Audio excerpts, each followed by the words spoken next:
கிறிஸ்தியேசுக்குள் மிகவும் பிரியமான சகோதர சகோதரிகளே, நம்முடைய பிதாவாகிய தேவனோட நாமத்தினாலும் அருமை ரட்சகர் கர்த்தர் இயேசுவோட நாமத்தினாலும் அன்பையும் மற்றும் வாழ்த்துக்களையும் தெரிவித்துக் கொள்கிறேன்.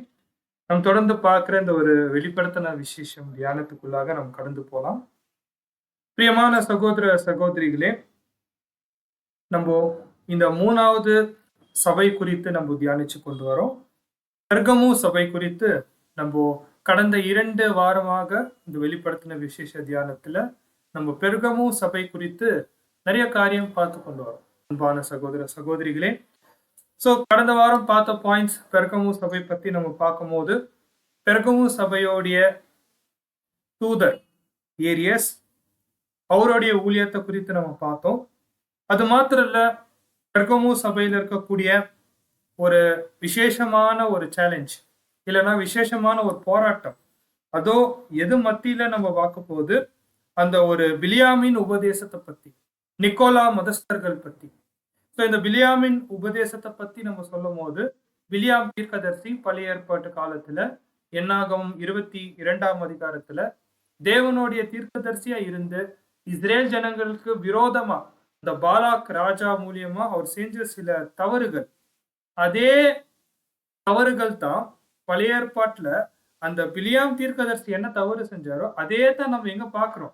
இந்த அந்தி கிறிஸ்து அமைப்புல பிலியாம் போல இருக்கக்கூடிய இந்த ஒரு போக்கு மார்க்கமும், பாலாக் போல இருக்கக்கூடிய அந்த ஒரு அரசியல், அந்த ஒரு அரசாங்கம், ரோம பேரரசுகள் 2 பேர் என்ன ஆயிட்டாங்க சேர்ந்து உண்மையான திருச்சபையா இருக்கக்கூடிய அந்த ஒரு சபையை அவங்க என்ன பண்றாங்கன்னு பார்க்கும்போது துன்புறுத்துறாங்க. அதுலயும் ரொம்ப விசேஷமா சில காரியத்தை நம்ம வசன பகுதியில நம்ம வாசிக்கும் போது, வெளிப்படுத்தின விசேஷம் 2ஆம் அதிகாரம் 14ஆம் வசனத்தை நம்ம வாசிக்கலாம். ஆகிலும் சில காரியங்களை குறித்து உன் பேரில் எனக்கு குறை உண்டு. விக்கிரகங்களுக்கு படைத்தவைகளை புசிப்பதற்கும் வேசித்தனம் பண்ணுவதற்கும் ஏதுவான இடரலை இஸ்ரவேல் புத்திரர் முன்பாக போடும்படி பாலாக் என்பவனுக்கு போதனை செய்த பிலியாமுடைய போதகத்தை கை கொள்கிறவர்கள் உன்னிடத்தில் உண்டு. இவங்களுடைய தந்திரம் எப்படி இருக்குன்னு பார்க்கும்போது, அங்க இருக்கக்கூடிய உண்மையான சபை, பெர்கமு காலத்துல இருக்கக்கூடிய உண்மையான சபைக்கு ஒரு இடரலா இருந்துச்சு. அது மாத்திரம் இல்ல, இவங்க வேசித்தனத்தை கொண்டு வந்துட்டாங்கன்னா உண்மையான சத்தியத்தை மட்டும் இல்ல, இந்த உலகத்தின் சிநேகம் கொண்டு வந்துட்டு துர் உபதேசத்தை அவங்க என்ன பண்ணிட்டாங்கன்னு பார்க்கும்போது கொண்டு வந்துட்டாங்க.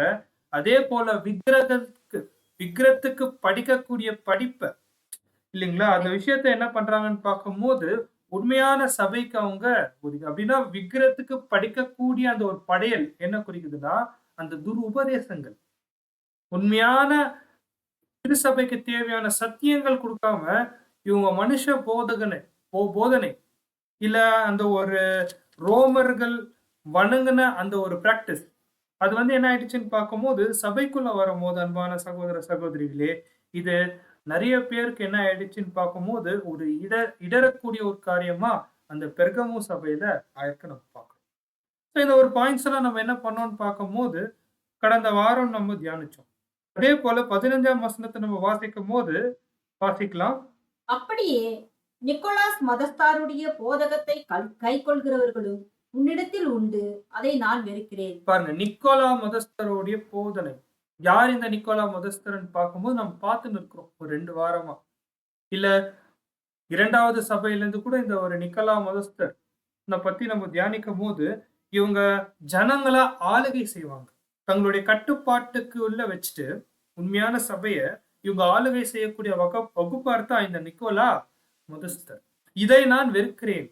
கர்த்தர் இயேசு சொல்றாரு, கர்த்தர் இயேசுனால் மீட்டெடுக்கப்பட்ட சபை, அவருடைய திரு ரத்தத்தினால் மீட்டெடுக்கப்பட்ட சபைய ஒருத்தர் நான் தான் இந்த சபைக்கு பெரியவர்னு ஆளுகை செய்யும் போது இது கர்த்தருக்கு என்ன ஆகாது, இது பிடிக்காத ஒரு காரியமா இருக்கு அன்பான சகோதர சகோதரிகளே. இந்த ஒரு பாயிண்டோட நம்ம என்ன பண்ணோம்னு பார்க்கும்போது கடந்த வாரம் இந்த பெர்கமு சபை பத்தி சில பாயிண்ட்ஸ் நம்ம தியானிச்சோம். இந்த நாள்ல நம்ம என்ன பண்ணலான்னு பார்க்கும்போது பெர்கமு சபைக்கு இருக்கக்கூடிய சில குறைகள், அது மாத்திரம் இல்ல, ஒருத்தர் இந்த ஒரு சூழலை மேற்கொண்டா உங்களுக்கு தேவன் வைத்திருக்கக்கூடிய ஆசீர்வாதம். இந்த 2 காரியம் தான் நம்ம இன்னைக்கு தியானிக்க போறோம்.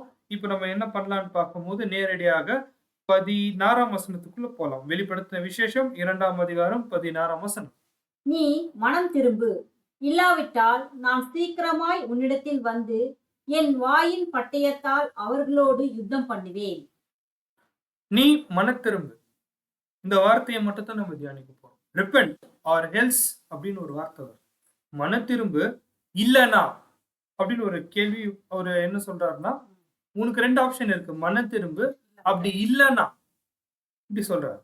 அன்பான சகோதர சகோதரிகளே, மனம் திரும்பு. கர்த்தர் இயேசு இங்க பேசக்கூடிய வார்த்தை என்ன பார்க்கும்போது, அந்த நிக்கோலா மதஸ்தர் ஜனங்களை வந்து கட்டுப்பாட்டுக்குள்ள வைக்கிறாங்க இல்லைங்களா? இந்த காரியத்தை கர்த்தர் இயேசு விரும்புறது இல்ல. இந்த ஆதிக்கம் உண்மையான சபைக்குள்ள வர அவர் தடை பண்றார். ஒருவேளை உண்மையான சபை மத்தியில அந்த நிக்கோலா மதஸ்தர்கள் போப்பு மார்க்கத்தோடைய அந்த ஒரு ஆவி, அந்த ஒரு இன்ஃபுளுன்ஸ் உண்மையான சபைக்குள்ள வந்துச்சுன்னா, கர்த்தர் இயேசு சொல்லக்கூடிய காரியம் என்னன்னா, உடனடியா நீ சரிப்படுத்திக்கோ, மனத்திரும்பு, முழுமையா மாறிடு. அப்படி நீ மாறலன்னா இதோடைய விளைவு எப்படி இருக்கும்? ரொம்பவே பயங்கரமா இருக்கும். அந்த மாதிரி அவர் என்ன பண்றாருன்னா, ஒரு எச்சரிப்பின் வார்த்தை கொடுக்குறாரு. அதனாலதான் நம்ம அடுத்த பகுதியை நாம் பார்க்கும்போது, மனத்திரும்பு இல்லாவிட்டால் நான் சீக்கிரமாய் உன்னிடத்தில் வந்து என் வாயின் பட்டயத்தால் அவர்களோடு யுத்தம் பண்ணுவேன். இதுதான் ரொம்ப முக்கியமான வார்த்தை. நான் சீக்கிரமாய் வந்து. அன்பான சகோதர சகோதரிகளே, இது வந்து ப்ரீ செகண்ட் கமிங். இயேசுவோடைய 2ஆம் வருகை கிடையாது. செகண்ட் அட்வென்ட் கிடையாது. இது pre second advent. Pre second அட்வென்ட்னா கர்த்தர் இயேசு வருத்துக்கு முன்பதாக இந்த மாதிரி வார்த்தைகளை அவர் பயன்படுத்துவார். நான் சீக்கிரமாய் வந்து, நான் சீக்கிரமாய் வந்து. 1874 தான் கர்த்தர் இயேசுவோடைய பிரசனம் என்னாச்சு வந்துச்சு. ஆனா அதுக்கு முன்னாடி நான் சீக்கிரமாய் வந்து, நான் சீக்கிரமாய் வந்து அப்படின்னு இந்த வார்த்தைகளை அவர் பயன்படுத்தும் போது இது எதை குறிக்குதுன்னு பார்க்கும்போது பாருங்க, ஆங்கிலத்துல பார்ட் ஆஃப் ஸ்பீச் அப்படின்னு சொல்லுவாங்க. அதாவது நம்ம பேசக்கூடிய மொழியில வந்து சில பாகங்கள் இருக்கு. அந்த பாகம் எப்படின்னு பார்க்கும்போது, அன்பான சகோதர சகோதரிகளே, சில வார்த்தைகள் வந்து அது வெறும் ஒரு பொருளுக்கு நம்ம பயன்படுத்துவோம். உதாரணத்துக்கு அது நவுன் ஃபார்ம் அப்படின்னு இங்கிலீஷ்ல சொல்லுவாங்க. நவுன் அப்படின்னா ஒரு பேரோ பொருளோ இடமோ அதை குறித்து மாத்திர தியானிக்கிறது. இந்த இடத்துல நம்ம பார்க்கக்கூடிய இந்த ஒரு விஷயம் வந்து நான் சீக்கிரமாய் வந்து, அந்த ஒரு வார்த்தையை கர்த்தர் பயன்படுத்துறது பாத்தீங்களா? இது வந்து வர்ப் அப்படின்னா இங்கிலீஷ்ல வர்ப் அப்படின்னு சொல்லுவாங்க. இது எதை குறிக்குதுன்னா ஒரு கிரியையை குறிக்குது, ஒரு செய்கையை குறிக்குது. அன்பான சகோதர சகோதரிகளே, இப்போ நான் சீக்கிரமாய் வந்து அப்படின்னா நான் உடனடியா ஒரு ஆக்ஷன் எடுக்க போறேன் அப்படின்னா என்ன அர்த்தம்னா, ஒரு குழந்தைகள் என்ன பண்றாங்கன்னு பார்க்கும்போது ரொம்ப குறும்பா இருப்பாங்க, குறும்பு செஞ்சுனே இருப்பாங்க. அம்மானால என்ன பண்ண முடியாதுன்னா அந்த குறும்பை கட்டுப்படுத்த முடியாது. அப்ப அவங்க ஒரு வார்த்தை சொல்லுவாங்க, இப்ப அப்பா வந்தாருன்னா அவ்வளவுதான். இப்ப பாருங்க, இப்ப அப்பா வந்தாருன்னா அப்படின்னு சொல்லும் போது அந்த வார்த்தையில என்ன ஒரு வீரியம் இருக்குன்னா, அவர் வந்தா அந்த பிள்ளைகளை என்ன பண்ணிடுவாரு, கட்டுப்பாட்டுக்குள்ள கொண்டு வந்துருவாரு, ஒரு ஆக்ஷன் எடுப்பாரு. அதே தான் கர்த்தர் இயேசு சொல்றாரு. என்னன்னா, இது கர்த்தர் இயேசுவோடைய 2ஆம் பிரசனம் கிடையாது. மாறாக அந்த சபை காலகட்டத்துல ஒரு தீமை இல்லைன்னா ஒரு கர்த்தருக்கு பிடிக்காத சில காரியம் இருக்கும் போது கர்த்தர் வந்து சும்மா இருக்கிறது இல்லை, உடனடியா ஒரு நடவடிக்கை எடுக்கிறார், ஒரு விசாரணை செய்யறாரு, ஒரு நடவடிக்கை எடுக்கிறார், ஒரு ஆக்ஷன் பண்றாரு. அதுதான் இங்க சொல்றாரு, நான் சீக்கிரமாய் வந்து அப்படின்னா அவர் ஒரு மிகப்பெரிய ஆக்ஷன், ஒரு மிகப்பெரிய நடவடிக்கை எடுக்கிறாரு. அது என்ன நம்ம வாசிக்கும் போது தொடர்ந்து, நான் சீக்கிரமாய் உன்னிடத்தில் வந்து என் வாயின் பட்டயத்தால் அவர்களோடு யுத்தம் பண்ணுவேன். இதுதான் ரொம்ப முக்கியமான வார்த்தை. அவர் எடுக்கக்கூடிய ஆக்ஷன் என்னன்னு பார்க்கும்போது, பெர்கமு சபையில அவருடைய வாயிலிருந்து என்ன பண்றாங்களா, வாயின் பட்டயத்தால் அவர்களோடு யுத்தம் பண்ணுவேன். வாயின் பட்டயத்தால் அவர்களோட நான் என்ன பண்ணுவேன், யுத்தம் பண்ணுவேன். அன்பான சகோதர சகோதரிகளே, வார்த்தைகள் வந்து ரொம்ப முக்கியமா. வெளிப்படுத்தின விசேஷத்துல ஒவ்வொரு வார்த்தை மாத்திரம் இல்லை, ஒரு புள்ளி, ஒரு காமா, எல்லாத்துக்கும் அர்த்தம் இருக்கு. அவர்களோடு நான் என்ன பண்ணுவேன், யுத்தம் பண்ணுவேன். அவர்கள் யாருன்னா இங்கன்னு பார்க்கும்போது அன்பான சகோதர சகோதரிகளே, இது பாபிலோன் அமைப்பு. அவர்களோடு நான் யுத்தம் பண்ணுவேன். அப்படின்னா கர்த்தர் இயேசு என்ன ஆக்ஷன் எடுக்கிறார் பாருங்க. கர்த்தர் இயேசு இதே வார்த்தையை தான் எபேசு பட்டணத்துல எபேசு சபைக்கு சொன்னார். என்னன்னா, நீ ஆதியில இருக்கக்கூடிய அன்பை நீ என்ன பண்ணிட்ட, விட்டுட்ட, நீ மன திரும்பு அப்படின்னு ஒரு வார்த்தையை சொல்றாரு.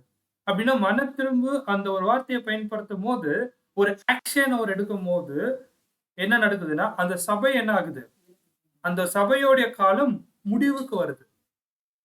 அவர் ஒரு ஆக்ஷன் எடுக்கிறாருன்னா அந்த சபை என்ன ஆகுது, முடிவு வருது. எபேசு சபை என்ன ஆகுது, க்ளோஸ் ஆகுது. இப்ப அதே போல பெர்கமு சபைக்கு அவர் என்ன சொல்றாருன்னா, நான் ஒரு ஆக்ஷன் எடுக்கிறேன் அப்படின்னா, பெர்கமு சபை என்ன ஆகுது, இப்ப முடிவு வருது. அந்த பெர்கமு சபை எப்படி முடியாதுன்னு பார்க்கும்போது எபேசு சபை போல இல்லை. மாறாக இங்க என்ன சொல்றாருன்னா, கர்த்தர் இயேசு ஒரு மிகப்பெரிய யுத்தம் நான் பண்ண போறேன். எப்படி யுத்தம் பண்ண போறாருன்னா, அவருடைய வாயில இருந்து என்ன வருது, பட்டயம் வருது.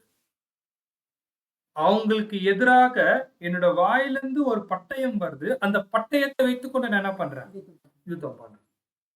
இந்த பட்டயம் என்னன்னு பார்க்கும்போது சத்தியம், தேவனுடைய வார்த்தை. அந்த வார்த்தையினால் என்ன பண்றாருன்னு பார்க்கும்போது, அந்த போப்பு மார்க்கத்தை அவர் என்ன பண்றாருன்னா, 3ஆம் சபை காலத்துல ஒரு மிகப்பெரிய யுத்தம் செய்யறாரு. அது என்ன யுத்தம் நம்ம பார்க்க போறோம். ஆனா ஒரு வார்னிங் கொடுக்கிறார். என்னன்னா, அன்பான சகோதர சகோதரிகளே, மறுபடியும் வெளிப்படுத்தின விசேஷம் 2ஆம் அதிகாரம் 16ஆம் வசனத்தை பொறுமையா வாசிக்கலாம். நீ மனம் திரும்பு, இல்லாவிட்டால் நான் சீக்கிரமாய் உன்னிடத்தில் வந்து பாருங்க, நான் சீக்கிரமாய் உன்னிடத்தில் வருவேன், என் வாயின் பட்டயத்தால் அவர்களோடு யுத்தம் பண்ணுவேன். நான் சீக்கிரமா உன்கிட்ட வரேன். ஆனா யுத்தத்தை யார்கிட்ட செய்வேன், அவர்களிடத்துல நான் யுத்தம் செய்வேன். உங்ககிட்ட நான் என்ன பண்றேன், சீக்கிரம் வரேன். வார்த்தையை கவனிச்சிங்களா? இப்ப கர்த்தர் இயேசு எடுக்கக்கூடிய ஆக்ஷன் எங்க எடுக்கிறாருன்னு பார்க்கும்போது சபைக்குள்ள வராரு. சபைக்குள்ள வராரு, உங்ககிட்ட நான் வரேன், சபைக்குள்ள வராரு. ஆனா யுத்தம் யார்கிட்ட பண்றாரு, பாபிலோன் அமைப்பு மேல யுத்தம் பண்றாரு. ஆக்ஷன் எடுக்கிறது சர்ச்சில், உண்மையான சபையில. உங்களிடத்துலனா வெளிப்படுத்தின விசேஷத்துல உண்மையான சபை இடத்துல ஒரு ஆக்ஷன் பண்றாரு, ஒரு மிகப்பெரிய ஆக்ஷன் பண்றாரு. பாபிலோன் அமைப்புக்கு அவர் என்ன பண்றாரு, யுத்தம் பண்றாரு. என்னது இந்த இடத்துல கர்த்தர் இயேசு என்ன சொல்ல விரும்புறாரு, இத குறித்து பிரதர் சொல்லும் போது இது ரொம்ப இன்ட்ரெஸ்டிங்கான ஒரு விஷயம். இந்த வசனத்தை நம்ம ரொம்ப ஆராயணும் அப்படின்னு சொல்லிட்டு ஒரு வார்த்தையை பயன்படுத்துறாரு. நான் உங்ககிட்ட நான் வரும்போது பாருங்க, இப்போ எக்ஸ்பிளனேஷன் பாருங்க. உங்ககிட்ட நான் வரும்போது நிக்கோலா மதஸ்தரின் ஆவி உங்ககிட்ட இருந்துச்சுன்னா, பாருங்க, நிக்கோலா மதஸ்தரின் ஆவி உங்ககிட்ட இருந்துச்சுன்னா அடி போப்பு மார்க்கத்துக்கு. இதுதான் சொல்றாரு. உங்ககிட்ட உண்மையான சபை மத்தியில தவறு இருந்துச்சுன்னா, நிக்கோலா மதஸ்தரின் ஆவி இருந்துச்சுன்னா, அதுக்கான விளைவு யார் சந்திப்பாங்கன்னு பார்க்கும்போது போப்பு மார்க்கம். நான் யுத்தம் யார்கிட்ட பண்ணுவேன், போப்பு மார்க்கத்துக்கு பண்ணுவேன். இது எப்படி தெரியுங்களா, போப்பு மார்க்கத்தை அடிச்சா இங்க இருக்கிற உண்மையான சபை என்ன ஆயிடும், இருந்துடுவாங்க. இதுதான் கர்த்தர் இயேசு சொல்றாரு. எங்க அடிச்சா வலிக்கும்னு யாருக்கு தெரியும், கர்த்தர் இயேசுக்கு நல்லாவே தெரியும். பாருங்க, intriguing. If the brethren don't repent, brethren யாருங்க, உண்மையான சபை, don't repent, the Lord will make war with papacy. அப்படின்னா ஆக்ஷன் எடுக்கும் போது உண்மையான சபை மத்தியில் ஆக்ஷன் எடுப்பார். யுத்தம் யாருக்கு செய்வாருன்னு பார்க்கும்போது போப்பு மார்க்கம் செய்யும் போது ஆட்டோமேட்டிக்கா உண்மையான சபை என்ன ஆகும், சரியாகும். இதுதான் நம்ம பார்க்கும்போது அன்பான சகோதர சகோதரிகளே, அந்த நிக்கோலா மதஸ்தர்கள் சபையில, உண்மையான சபையில, அது எந்த காலகட்டம் இருந்தாலும் சரி, கர்த்தர் இயேசுவோடைய ரத்தத்தினால் மீட்கப்பட்ட உண்மையான சபை ஜனங்களை ஒருத்தர் இன்னொருத்தர் என்ன பண்ணக்கூடாது, ஆளுகை செய்யக்கூடாது. பிரதர் நீங்க இதுதான் பண்ணணும், நான் சொல்றதுதான் அப்படிலாம் இருக்கக்கூடாது. தேவன் கர்த்தர் இயேசு மூலியமாக இந்த சபையை தேர்ந்தெடுத்தார். கர்த்தர் இயேசு அதுக்கு வெள்ளையா அவருடைய ரத்தத்தை கொடுத்திருக்கிறார். அப்படி ரத்தத்தை கொடுத்த கர்த்தர் இயேசு மேல ஒருத்தர் ஆதிக்கம் செலுத்தும் போது கர்த்தர் இயேசுக்கு என்ன ஆகும்னு பார்க்கும்போது ஒரு மிகப்பெரிய கோபாக்கனை வரும். அன்பான சகோதர சகோதரிகளே, அதுதான் இந்த இடத்துல சொல்றாரு. நான் ஒரு ஆக்ஷன் எடுக்கிறேன். அந்த ஆக்ஷன் எப்படி இருக்கும்னு பார்க்கும்போது, அந்த பாபிலோன் அமைப்புக்கு அடிக்கக்கூடிய அடி. ஏன்னா, அந்த இன்ஃப்ளூயன்ஸ் எங்க வந்துச்சு? உண்மையான சபைக்குள்ள வந்துச்சு. அவங்கள அடிச்சா ஆட்டோமேட்டிக்கா என்ன ஆவாங்க இவங்க? மனம் திரும்பிருவாங்க. அன்பான சகோதர, சகோதரிகளே. இது ரொம்ப முக்கியமான ஒரு பாயிண்ட். இந்த ஒரு பாகத்துல நம்ம பார்க்கணும் அன்பான சகோதர, சகோதரிகளே. தொடர்ந்து நம்ம வாசிக்கும்போது வெளிப்படுத்தின விசேஷம் 2ஆம் அதிகாரம் 16ஆம் வசனம் வாசிங்க. நீ மனம் திரும்பு, இல்லாவிட்டால் நான் சீக்கிரமாய் உன்னிடத்தில் வந்து என் வாயின் பட்டயத்தால் அவர்களோடு யுத்தம் பண்ணுவேன். பாருங்க. சோ இந்த இடத்துல நம்ம பார்க்கும்போது அன்பான சகோதர, சகோதரிகளே, நம்மனால அந்த வித்தியாசத்த பார்க்க முடியுது. உன்னிடத்துலன்னு சொல்லும்போது உண்மையான சபை, அவர்களிடத்துல சொல்லும்போது பாபிலோன் அமைப்பு. இதுல இருந்து ஒரு பாயிண்ட் நம்ம என்ன புரிஞ்சுக்கலாம் அப்படின்னு பார்க்கும்போது, கர்த்தர் இயேசு அவருக்கு நடக்கக்கூடிய எல்லா சம்பவங்கள் கிளியரா தெரியுது.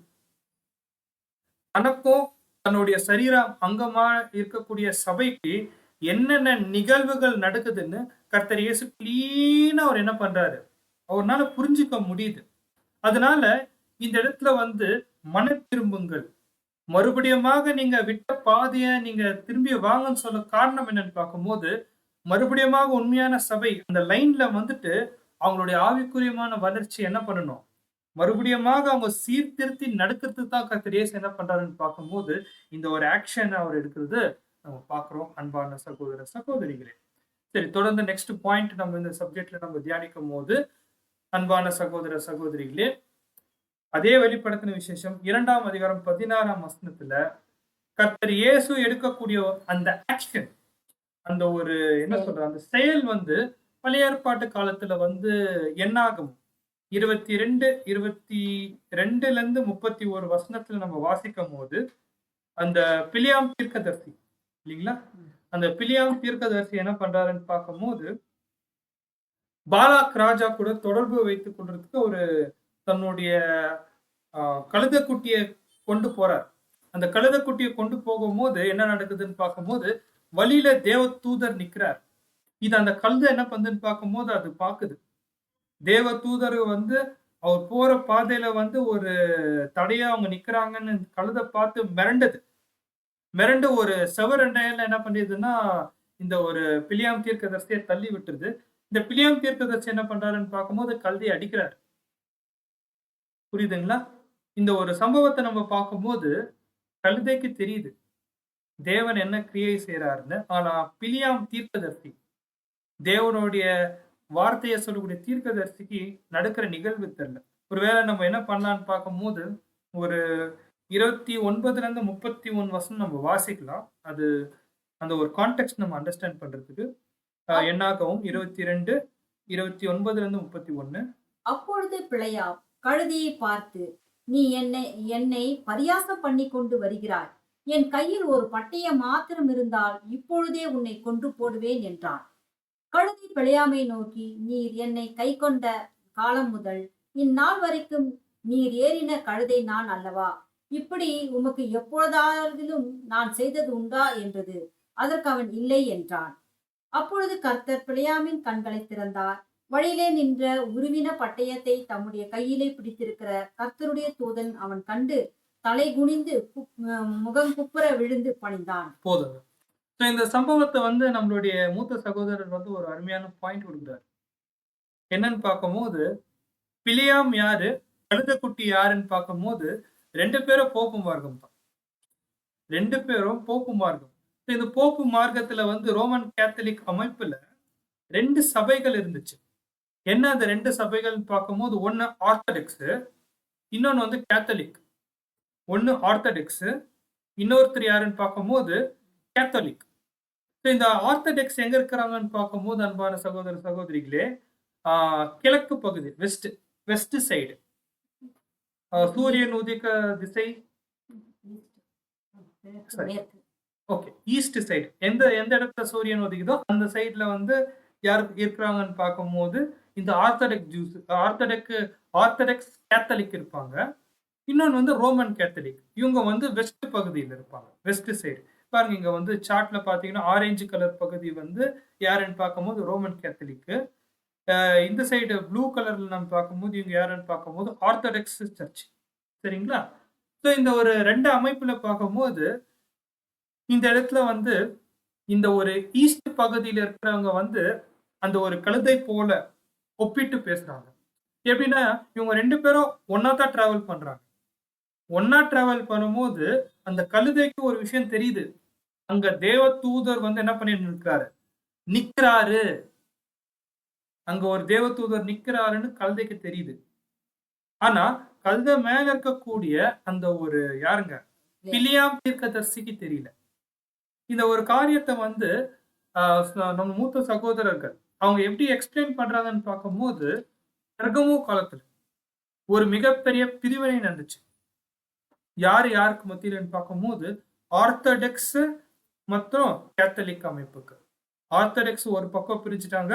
கேத்தலிக் பிரிஞ்சுட்டாங்க. இவங்க பிரிஞ்ச காரணம் என்னன்னு பார்க்கும்போது, இந்த பிலியாம் காலத்துல நடந்த அந்த ஒரு நிழல வச்சு இவங்க என்ன பண்றாங்கன்னு பார்க்கும்போது, இந்த காரியத்த அவங்க எக்ஸ்பிளைன் பண்ண முயற்சிக்கிறாங்க. என்னன்னா, இவங்க 2 பேருக்கும் இருக்கக்கூடிய ஒரு முக்கியமான வித்தியாசம் என்னன்னு பார்க்கும்போது, இந்த ரோமன் கேத்தலிக் வந்து அவங்க நிக்கோலா மதஸ்தர் போல இருக்காங்க. இது ரொம்ப முக்கியமான பாயிண்ட். ஜனங்கள தன் வசம் படுத்திட்டு, ராஜாக்கள் கூட சேர்ந்து, ராஜாக்களுக்கு மேல இவங்க உட்கார்ந்து என்ன பண்றாங்கன்னு பார்க்கும்போது, ஜனங்கள ஆளுகை செய்றாங்க. யாரு? ரோமன் கேத்தலிக் அமைப்பு. ஆனா, அதே போல இந்த ஆர்த்தடாக்ஸ் கேத்தலிக் இருக்காங்க பார்த்தீங்களா? அவங்களுக்கு வந்து ஜனங்கள ஆளுகை செய்யணும் அப்படின்னு அவங்களுக்கு என்ன இல்ல? எண்ணம் இல்ல. இந்த விஷயத்துல தான். அவங்க 2 பேருக்கும் கருத்து வேறுபாடு வந்து என்ன பண்றாங்கன்னா, ஒரு பக்கம் யார் போயிடுறாங்க? ஆர்த்தடாக்ஸ் போயிடுறாங்க. இன்னொரு பக்கம் யார் போயிடுறாங்கன்னு பார்க்கும்போது, ரோமன் கேத்தலிக் போயிடுறாங்க. சோ அந்த ஒரு நிகழ்வுகள பார்க்கும்போது வசனம் பாருங்க. இவ்வளவு நாள் உங்க கூட தான் இருந்து ஏதாவது பிரச்சனை பண்ணனா, அந்த கழுதை சொல்லுது பார்த்தீங்களா? ஆனா வில்லியம் என்ன சொல்றாரு? என்கிட்ட ஒரு பட்டயம் இருந்துச்சுன்னா உன்ன அறுத்து போட்டுருவேன். இதே போல தான். உபதேச ரீதியாக இவங்க 2 பேரும் என்ன ஆயிட்டாங்கன்னு பார்க்கும்போது பிரியிறாங்க. ஒண்ணா தான் டிராவல் பண்ணாங்க. ஒரு உணர்தல், ஒரு விதமான ஒரு பயம் யாருக்கு வந்துச்சுன்னு பார்க்கும்போது, இந்த ஒரு ஆர்த்தடாக்ஸ் கேத்தலிக் வந்ததுனால இவங்க பிரிஞ்சுட்டாங்க. சரி யார் இந்த ஆர்த்தடாக்ஸ் கேத்தலிக்ன்னு பார்க்கும்போது, பாருங்க இந்த ஆர்த்தடாக்ஸ் கேத்தலிக் வந்து நீங்க இந்தியால பார்ப்பீங்க. எங்கன்னா கேரளால அதிகமா இருக்கிறாங்க. இவங்களுடைய வஸ்திரம் வந்து பிளாக் கலர் தான் இவங்க போடுவாங்க. தலையில வந்து பெரிய தொப்பி போடுவாங்க. இந்த ஆர்த்தடாக்ஸ் கேத்தலிக். சோ இவங்களுக்கும் ரோமன் கேத்தலிக் என்ன வித்தியாசம்னு பார்க்கும்போது அன்பான சகோதர சகோதரிகளே, இவங்க கிரேக்க கேத்தலிக். ரோமன் வந்து ரோமன் கேத்தலிக். சோ எங்களுடைய பாஷை வந்து கிரேக்க பாஷை. ஆனா ரோமர்கள் வந்து லத்தீன் பாஷை தான் அவங்க பேசுவாங்க. இவங்க வந்து கான்ஸ்டான்டினோப்பிள் அந்த ஒரு அந்த ஒரு இடத்துல இருந்து அவங்க வராங்க. கான்ஸ்டான்டைன்ல இருந்து. ரோமன் கேத்தலிக் ரோம்ல இருந்து வராங்க. இப்போ வந்து இந்த ஒரு ஆர்த்தடாக்ஸ் இருக்கக்கூடிய கேத்தலிக் வந்து பிஷப் தான் பெரியார். அதுக்கு மேல ஒருத்தர் இருக்கிறாரு. அவர் பேர் பேட்ரியார்க். பிஷப்புக்கு மேல பேட்ரியார்க் இருக்கிறாங்க. இங்க ரோமன் கேத்தலிக்ல வந்து ஃபாதர் போப். இவங்க தான் வந்து பெரியார். சோ வந்து ஆர்த்தடாக்ஸ்க்கும் ரோமன் கேத்தலிக்கும் நம்ம பார்க்கும்போது விசுவாசத்துல வந்து நிறைய விஷயம் இருக்கு. நிறைய விஷயம் வந்து என்ன இருக்குன்னு பார்க்கும்போது வேறுபடுது. இங்க இருக்கக்கூடிய ஆர்த்தடாக்ஸ் பாதிரியார்கள் என்ன பண்றாங்கன்னா கல்யாணம் பண்ணிக்கலாம். ஆனா ரோமன் கேத்தலிக்ல கல்யாணம் பண்ணக்கூடாது. அதே போல வந்து பிஷப் பார்க்கிலும் அரசாங்கம் பெரியவங்க. ஆனா ரோமன் கேத்தலிக்ல பார்க்கும்போது போப்பு கீழ தான் யார் வருது? அரசாங்கமே கீழ வருது. அதே போல சில காரியங்கள் நம்ம பார்க்கும்போது அன்பான சகோதர சகோதரிகளே, முதன்மைத்துவம், ஸ்தானம் இது யாரு எதிர்பார்ப்பாங்கன்னா, ரோமன் கேத்தலிக் அதிகமா எதிர்பார்ப்பாங்க. ஆனா ஆர்த்தடாக்ஸ் கேத்தலிக் அதெல்லாம் அவங்க பெருசா அவங்க என்ன பண்றது இல்ல. கன்சிடர் பண்றது இல்ல. ஆனாலும் அன்பான சகோதர சகோதரிகளே, இவங்களுக்குள்ள இருக்கக்கூடிய ஒரு மிகப்பெரிய உபதேச மாற்றங்கள் எங்க வந்துச்சுன்னு பார்க்கும்போது, ஜனங்கள ஆளுகை செய்ற விஷயத்துல இவங்க எதிர்த்திருக்கிறாங்க. ரோமன் கேத்தலிக் இவங்க பிரிஞ்சு போயிட்டாங்க. நீங்க எங்கன்னா பாருங்களேன், இந்த ஆர்த்தடாக்ஸ் கேத்தலிக் பத்தி நிறைய தகவல் நமக்கு தெரியாது. அவங்களாச்சும் அவங்களோட வொர்ஷிப் ஆச்சுன்னு அவங்க அமைதியா இருப்பாங்க. ஆனா இந்த ரோமன் கேத்தலிக் தான் அவங்க எல்லா விதமான துருபதேசமும் சரி, அட்டூழியங்களும் சரி, எல்லாம் அதிகமா யார் தான் பண்றதுன்னு பார்க்கும்போது, ரோமன் கேத்தலிக் தான் பண்றாங்க. சோ இதுதான் சபை வரலாற்றிலேயே ஒரு கிரேட் பிரிவினை, ஒரு மிகப்பெரிய பிரிவினை 1054ஆம் ஆண்டுல வந்து இந்த ஒரு காரியம் நடந்திருக்கு. அதுதான் கர்த்தர் இயேசு சொல்றாரு. நான் உங்க மத்தியில ஒரு பெரிய யுத்தம் பண்ணுவேன்னு பார்க்கும்போது, அந்த ஒரு கத்தோலிக் அமைப்புக்குள்ளேயே 2 கர்த்தர் இயேசு பிரிக்கிறார். ஒண்ணு வந்து ரோமன் கேத்தலிக், இன்னொன்னு ஆர்த்தடாக்ஸ் அப்படின்னு பிரிக்கிறார். அன்பான சகோதர சகோதரிகளே. சோ இது வந்து நம்மளுடைய பாடத்துக்கு போதுமான தகவலா இருக்க நம்ம பார்க்கிறோம்.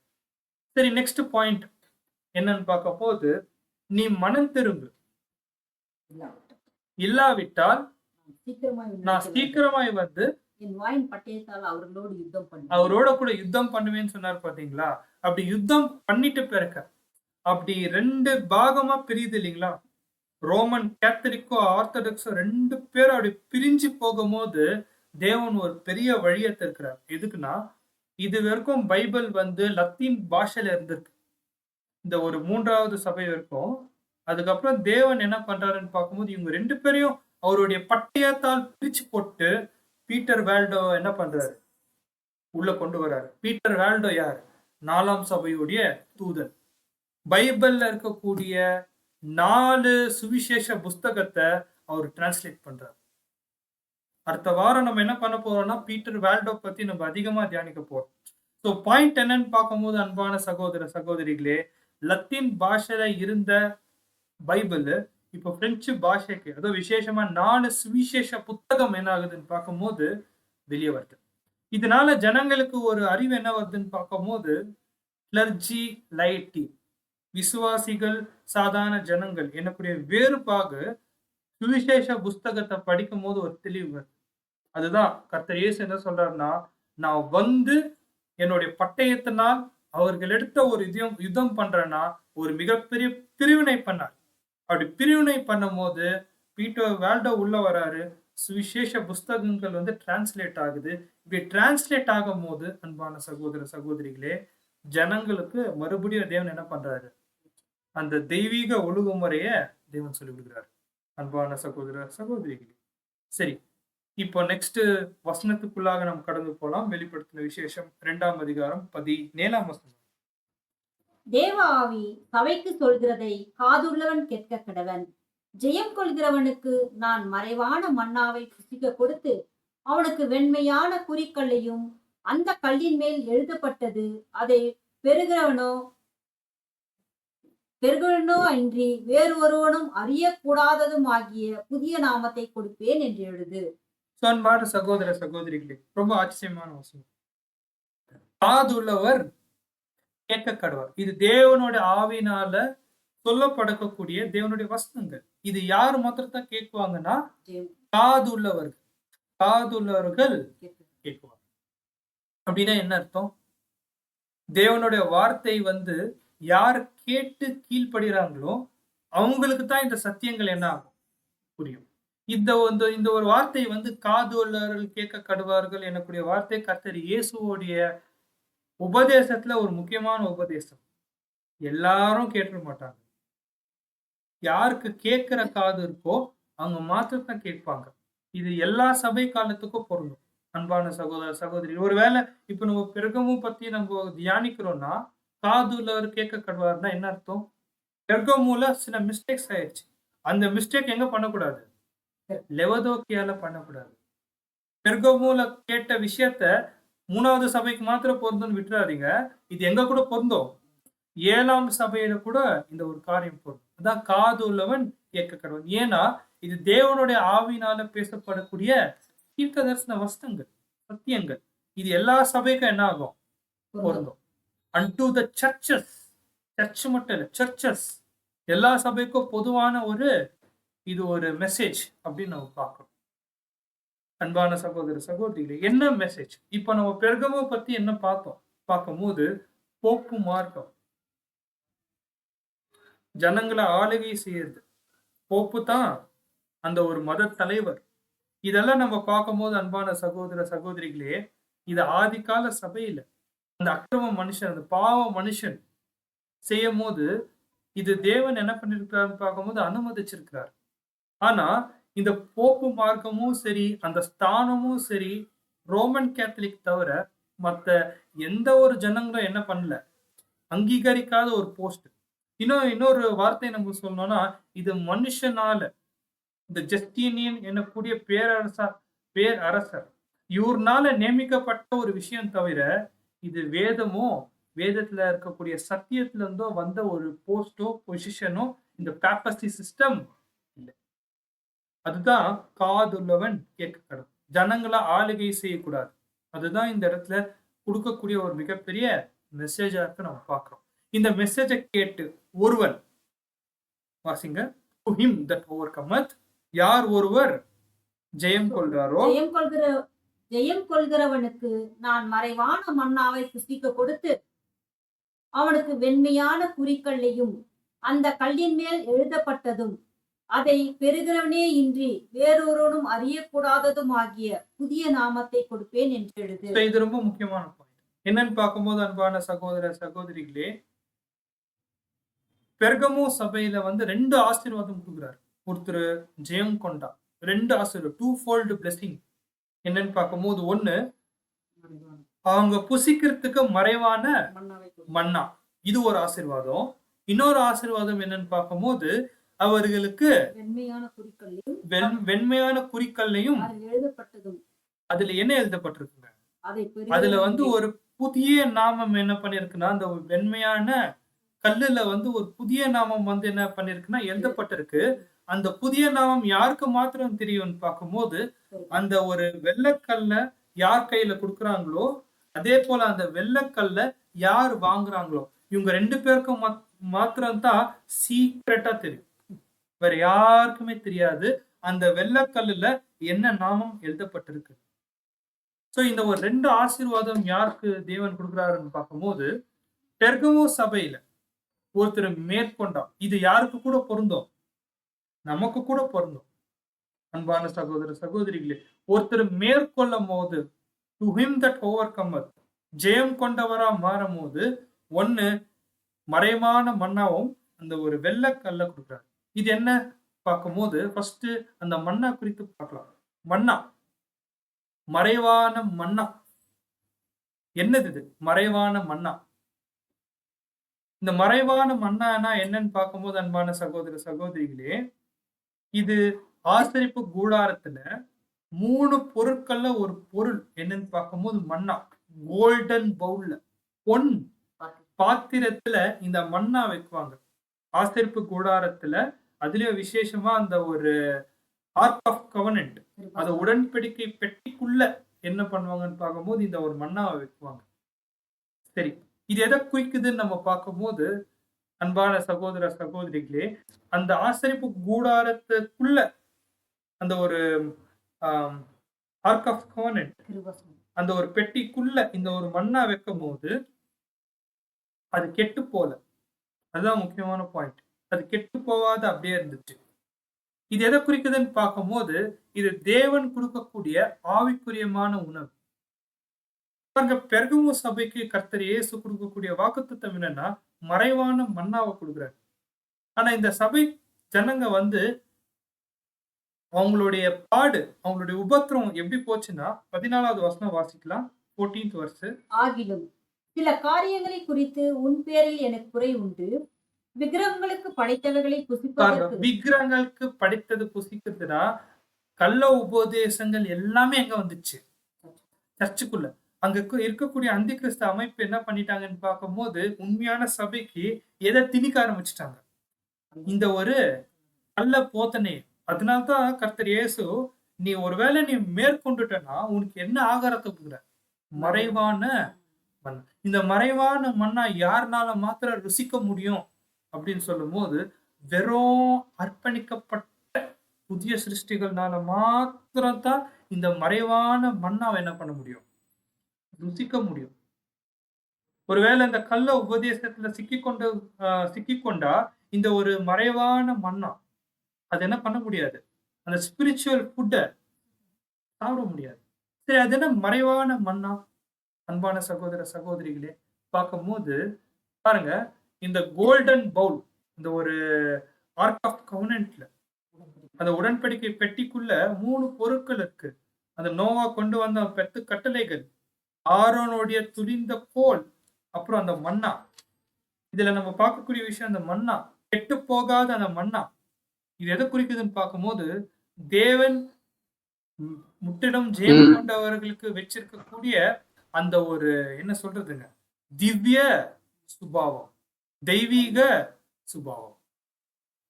யார் ஒருத்தர் அழைக்கப்பட்ட நிலையிலிருந்து தெரிந்து கொள்ளப்பட்ட நிலைக்கு வந்தாரோ, யார் ஒருத்தர் தெரிந்து கொள்ளப்பட்ட நிலையிலிருந்து உண்மை உள்ளவர்களா தேவனுடைய வாக்குத்தத்தத்தை நம்பி இருக்கிறாங்களோ, அவங்களுக்கு தேவன் தரக்கூடிய ஆசீர்வாதம் என்னன்னு பார்க்கும்போது, இந்த மறைவான மன்னா.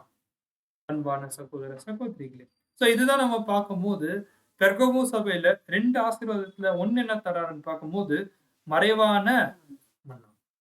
2வது பாயிண்ட் நம்ம பார்க்கும்போது அன்பான சகோதர சகோதரிகளே, 2வது ஆசீர்வாதம் என்னன்னு பார்க்கும்போது வாசிக்கலாம். வெண்மையான குறிக்கல்லையும் வெண்மையான அந்த குறிக்கல்லையும் கல்லின் மேல் எழுதப்பட்டது. ம், அதை பெறுகிறவனே இன்றி ம், வேறொருவனுடைய அறியக்கூடியதுமாகிய புதிய நாமத்தை கொடுப்பேன் என்று எழுது. பாருங்க. இந்த ஒரு வெள்ளக்கல் என்ன பண்ணுவாருன்னு பார்க்கும்போது கொடுப்பாரு. என்ன இந்த வெள்ளக்கல்? நல்ல பல பல ஷைனிங்கா வெள்ளக்கல் இருக்கு. இந்த வெள்ளக்கல்ல என்ன பண்ணுவாருன்னு பார்க்கும்போது ஒரு பேர் எழுதுவாங்களாம். அந்த பேர் எழுதிட்டு ஒரு 2 பேர் எக்ஸ்சேஞ்ச் பண்ணிப்பாங்களாம். 2 பேர் மாத்திக் கொள்வாங்களாம். சோ இந்த வெள்ளக்கல், அதாவது ஏன்ஷியன்ட் டைம்ஸ்ல ஆதி காலத்துல இந்த வெள்ளக்கல் வந்து எதுக்கு கொடுப்பாங்கன்னு பார்க்கும்போது வெள்ளை. அது எதை குறிக்குதுன்னா ஒரு பரிசுத்தமான நிலையை குறிக்கும். பியூரிட்டி, ஒரு நேர்மை, ஒரு உண்மைத்துவம், அதுதான் குறிக்குது. சோ இந்த வெள்ளக்கல்ல ஒருத்தர் குடுக்குறாங்க அப்படின்னு சொல்லும்போது, நான் உன்னை வந்து அங்கீகரிக்கிறேன். உன்னை நான் அக்செப்ட் பண்ணிக்கிறேன். புரியுதுங்களா? உன்னை நான் அங்கீகரிச்சிருக்கிறேன். இனிமே நான் உன்னை ஏத்துக்கொள்றேன் அப்படின்னு சொல்றதுக்கு இந்த வெள்ளக்கல்ல குடுப்பாங்க. அதே கருப்பு கல் குடுத்தா என்னன்னு பார்க்கும்போது, இல்ல இல்ல மனுஷன் சரியில்ல. இவர் ஒரு நியாய தீர்ப்பு பண்ணணும். இல்லைன்னா இவரை தள்ளி வைக்கணும். ஒருத்தர் தள்ளி வைக்கணும்னா கருங்கல் கொடுத்துருவாங்களாம். கருப்பா இருக்கக்கூடிய கல்லு. ஒருத்தரை ஏத்துக்கொள்ளணும் அப்படின்னு சொன்னா வெள்ளைக்கல் கொடுப்பாங்க. அப்படின்னா இது எதை குறிக்குதுன்னு பார்க்கும்போது ஒயிட் ஸ்டோனுனா கல்லுன்னா எப்படி இருக்கும்? கெட்டியா இருக்குங்க. அதாவது சாலிடு ஃப்ரெண்ட்ஷிப் குறிக்குது. ஒரு பலமான ஒரு உறவு குறிக்குது கல். அதுலயும் வெள்ளைக்கல்லுன்னு சொல்லும் போது அன்பான சகோதர சகோதரிகளே ஒரு அங்கீகரிப்பு. சோ இந்த ஒரு வெள்ளக்கல்ல என்ன விஷயம் இருக்கு பார்க்கும்போது வெளிப்படுத்தின விசேஷம் 14ஆம் அதிகாரம் 1ஆம் வசனத்தை நம்ம வாசிக்கலாம். ரெவலேஷன் 14:1. பின்பு நான் பார்த்தபோது, இதோ சீயோன் மலையின் மேல் ஆட்டுக்குட்டியானவரையும் அவரோடு கூட அவர் நாமமும் அவருடைய பிதாவின் நாமமும் தங்கள் நெற்றிகளில் எழுதப்பட்டிருந்த 144,000 பேரை நிற்க கண்டேன். சோ இந்த ஒரு வெள்ளக்கல்லுல ஒரு விசேஷமான நாமம் என்ன இருக்கும்னு பார்க்கும்போது ஒரு புதிய நாமம் இருக்கும்.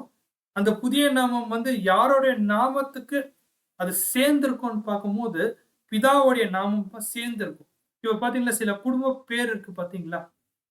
ஒருத்தர் வந்து சிங்கா இருந்தா ஒரு சிங்குல இருந்து இன்னொரு சிங்கு.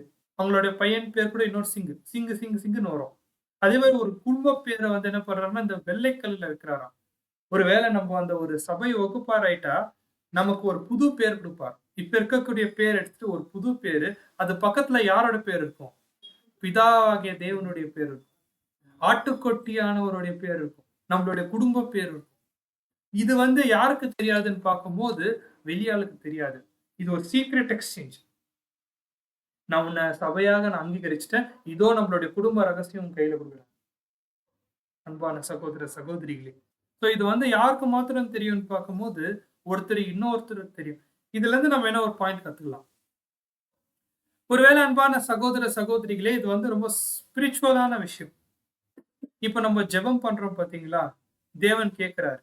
தேவன் அந்த ஜெபத்துக்கு வந்து ஒரு என்ன சொல்றாருன்னா பதில் தராரு. அப்ப இந்த இந்த யுகத்துல அதே போல நம்ம திவ்ய சுபாவத்தை கடந்து போயிட்டு பிறக்க சபை வாய்ப்பா மாறிட்டு பிறக்க நம்ம தேவன் கிட்ட போயிட்டு நம்ம பேசுவோம். சில ரகசியத்தை பேசுவோம். தேவனே எனக்கு இதெல்லாம் தேவைப்படுது, இதெல்லாம் தேவைப்படுது. அப்பா எனக்கு இதெல்லாம் கொடுங்க. அப்பா சொல்லுவாரு, மகனே நான் இது உங்களுக்கு தரேன், இது தர மாட்டேன். அப்படின்னு நம்ம ரொம்ப க்ளோஸா ஃபெலோஷிப்பா ரொம்ப இன்டிமேட்டா இருக்கக்கூடிய ஒரு விஷயம் தான் இந்த வெள்ளைக்கல். அப்படின்னா அன்பான சகோதர சகோதரிகளே இது ரொம்ப ரகசியமா யாருக்கு மாத்திரம் இருக்கும்னு பார்க்கும்போது யார் கொடுக்குறாங்களோ அது யார் பெற்றுக்கொள்றாங்களோ அதுக்குள்ள இருக்கக்கூடிய நாமம் ரொம்ப சீக்கிரம். அப்படின்னா உண்மையான சபை தேவனிடத்துல அந்த அளவுக்கு எந்த ஒரு ஒளிவு மறையும் இல்லாத ஒரு நெருக்கமான உறவுல என்றென்றைக்கும் இருப்பாங்க. அது இந்த ஒரு பாயிண்ட்ட பத்தி சகோதரர் சொல்லும்போது, இது ஆவிக்குரியமான விஷயம். இது யாருனால புரிஞ்சுக்க முடியாது. வசனம் வாசிக்கலாம். 1 கொரிந்தியர் 2ஆம் அதிகாரம் 4ஆம் வசனம். 1 கொரிந்தியர் 2ஆம் அதிகாரம் 4ஆம் வசனம். உங்கள் விசுவாசம் மனுஷருடைய நாணத்தில் அல்ல, தேவனுடைய பலத்தில் நிற்கும்படிக்கு. 1 கொரிந்தியர் 2ஆம் அதிகாரம் 4ஆம் வசனம். ஆவிக்குரிய விஷயம், ஆவிக்குரியவர்களுக்கே இது என்ன ஆகுதுன்னு பார்க்கும்போது, புரிய ஒரு காரியமா இருக்கு நம்ம பார்க்கிறோம். அதே போல வெளிப்படுத்தின விசேஷம் 19ஆம் அதிகாரம் 12ஆம் வசனம் வாசிக்கலாம். ரெவலேஷன் 19:12. அவருடைய கண்கள் அக்னி ஜுவாலையைப் போல் இருந்தன. அவருடைய சிரசின் மேல் அநேக கிரீடங்கள் இருந்தன. அவருக்கே இன்றி வேறொருவருக்கும் தெரியாத ஒரு நாமம் எழுதியிருந்தது. பாருங்க, யாருக்குமே தெரியாத ஒரு நாமம். ரொம்ப சீக்ரெட்டான ஒரு பேர். அன்பான சகோதர சகோதரிகளே. இதுதான் நம்ம பார்க்கும்போது, அந்த ஒரு பெர்கமு சபையில வாழ்ந்த உண்மையா ஜெயம் கொண்ட வகுப்பார்க்கு கொடுக்கக்கூடிய ஆசீர்வாதம் என்னன்னு பார்க்கும்போது, மறைவான மன்னா மற்றும் இந்த ஒரு வெள்ளை கல். அன்பான சகோதர சகோதரிகளே, இந்த ஒரு பாயிண்டோட என்ன ஆகுதுன்னு பார்க்கும்போது, பெர்கமு சபை வந்து முடிவுக்கு வருது. சரி, பெர்கமு சபையில நம்ம பார்த்த காரியங்கள் என்ன? ரொம்ப சுருக்கமா பார்க்கும்போது, ஏரியஸ் சத்தியத்துக்காக, ஒரு நல்ல கிரியைக்காக, விசுவாசத்துக்காக அவர் நின்னாரு. அதே போல அந்த ஒரு பெர்கமுல இருக்கக்கூடிய சபை மக்கள் கூட நின்னாங்க. அதே போல அந்த ஒரு அந்தி கிறிஸ்து அமைப்பு, அந்திப்பாக்கு எதிரா இவங்க என்ன பண்ணியிருக்கிறாங்கன்னு பார்க்கும்போது, எதிர்த்து நின்று இருக்கிறாங்க.